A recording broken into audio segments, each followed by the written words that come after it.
right. Hello, everyone. Welcome to the F1 Passport, or should we call it the COVID-19 2020 F1 Passport?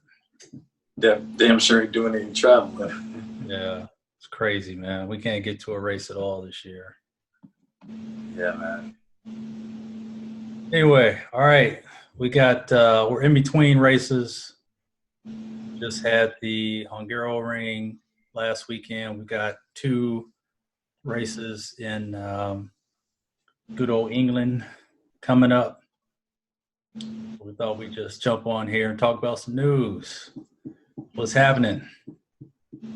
Yeah, so I guess next week, 1 week they'll have one set of tires, and next week different set.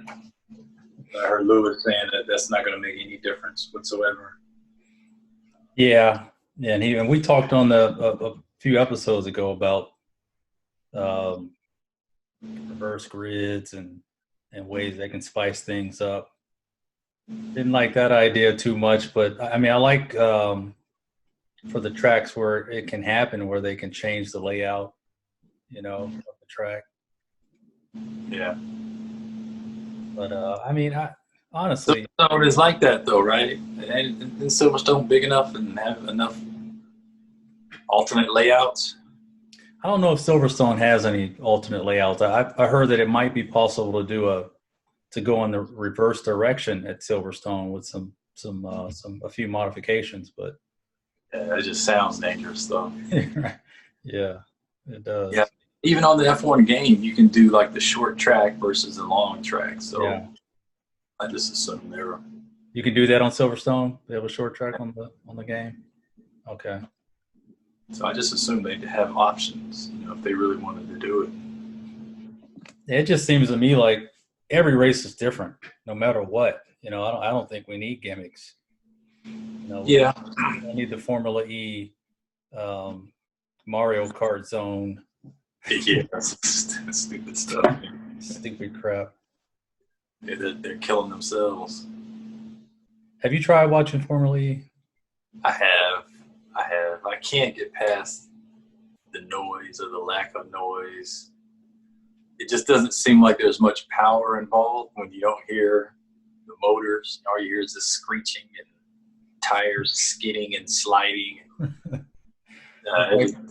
It's like watching British Premier League without fans.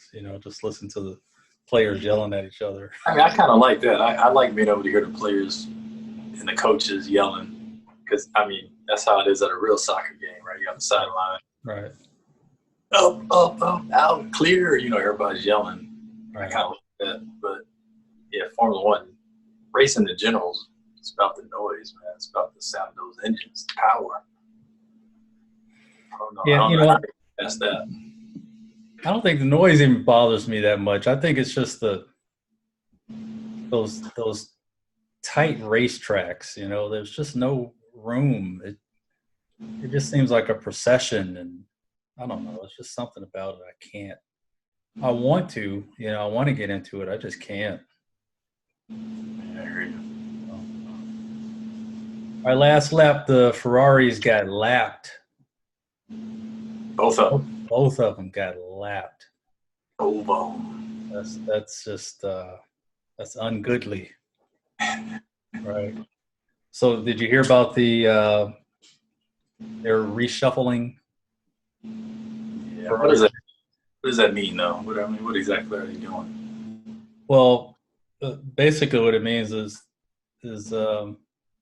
Benito or Benito. What's this? How you pronounce his name? Benito, yeah. Benito. Yeah. That he keeps his job, right? So, but he had to do something. He had to do something to make it look like he was doing something. So they just restructure things. They try to go to a vertical alignment where, folks at the lower level of the organization can get their points up to the higher level quicker, so decisions can be made faster. I got a solution for him. What was that? Stop focusing on cheating and just focus on making a fast car. Right. Or just copy everything Mercedes does. whatever their organizational structure is, just do it. Do a psychological profile on all their leaders and train all your people to try and emulate that. I mean, why not emulate the best in the game? I mean, it's been so many years since the hybrid era started. And it's like the first team that just come out and completely imitate their car is this season. Like, right. To a huge success. Right. And they said when they first brought the car out on the track, it was seconds slower than it is now. They had to tweak it and fix some things to get it as fast as it is now. So they said it wasn't a guaranteed success, but they eventually got it there. Yeah. Okay. Yeah. So what do you think about Haas being penalized at the last race? Did you understand why? Yeah, but I don't like it. I understand they were trying to, back when Rosberg was basically getting coached around the whole freaking lap, right? They start implementing these rules to stop him from doing that, and it's just hard to really do it and make it make sense. And this is just one of those rules that doesn't make sense. The drivers noticed that there was a drying line. They felt they could drive on slicks. And so they radioed in to come in, and basically they're like, "Yep, okay, come in," and that's a violation. Right. No communications during the installation lap. Yeah. So is that why Kvyat's team just didn't respond to him? Probably. And I know you were asking the last video about why more teams don't take chances. That's probably why, because there's so many rules and regulations that prevent them from doing it. They don't even want to take a chance. Right. Although, I mean, Haas wouldn't have gotten that point if they didn't, take a chance on that, on breaking that rule. So, hey, it worked. Yeah. I just watched the Beyond the Grid, latest Beyond the Grid interview. Have you seen that show before? I've seen it before. I didn't see this last one. You didn't see the last one? Mm-hmm. With your boy Willie T. Ribbs. Oh, yeah. I did see that. I did listen to that. I haven't gotten all the way through it, but yeah, that guy, he's mesmerizing, man. I love hearing him talk. No filter, no BS. I mean, he's your prototypical Formula One type driver. The guys that are usually at the top have that mentality. Yeah. He just happened to be a brown person back in the 80s, late 70s and 80s when he didn't have any compadres.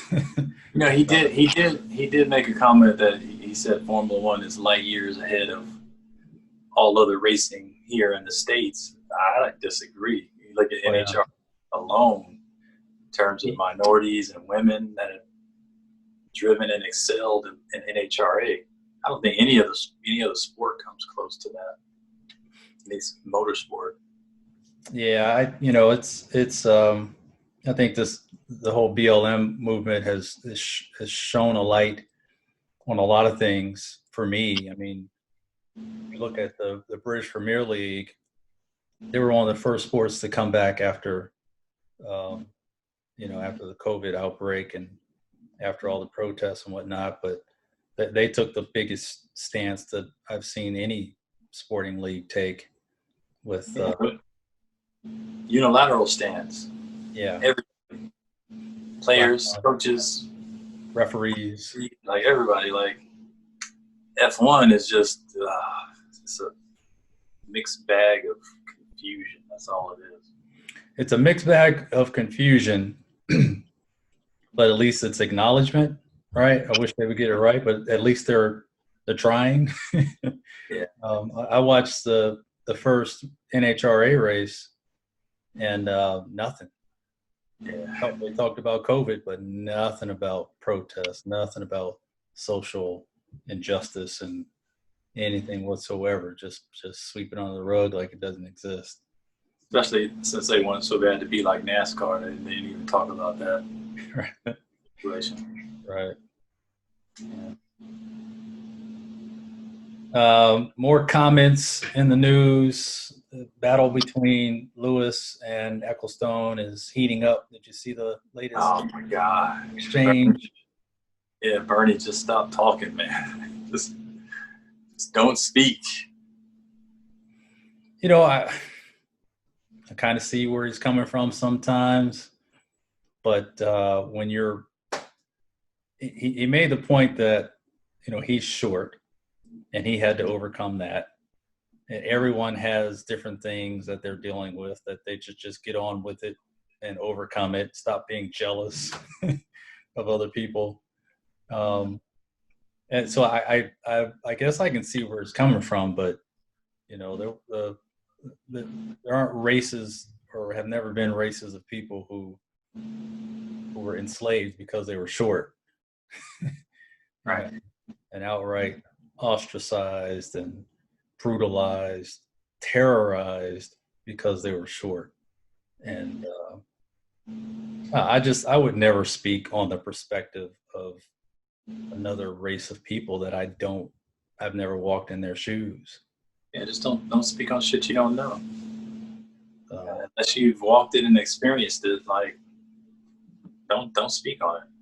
I'm not going to complain about the trials and tribulations of being an emergency room physician. That ain't what I do. I have no clue what they go through. I can sit back in a hospital and watch, but that don't mean I understand. So I'm not going to speak on it. Yeah, Jackie Stewart said that he doesn't think there's as big a problem as most people might think, or as it might seem. Yeah, I'm sure he would think that. But Sir Jackie, he's Right. always had a problem with Lewis. Him breaking all his records. Mario Andretti, he's asking, why is Lewis being so militant? You know, didn't they say that about Martin Luther King, Malcolm X, Nelson Mandela? You know, they said that about all those guys.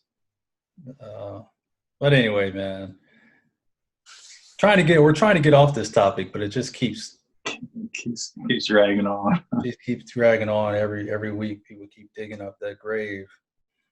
There's not too much else going on. Talk about Vettel. What's he gonna do, man? I feel like he's just holding out for Red Bull, and Red Bull is not pulling the trigger, and he's gonna mess around and lose that Aston Martin seat. So I don't know. He's got the piss to get off the pot. Yeah, it could though. It could be that he's already made a decision. They've all contracts been signed, and they're just not announcing it yet. Yeah, you know, they do a lot of that. Well, shit, man. All right, that's it, dude. All right, boring weekend. Yeah. Yep, we got Premier League, so last week, right? Go Chelsea. Yeah, up the Chels. Yes. All right, everybody. Peace out. Deuces.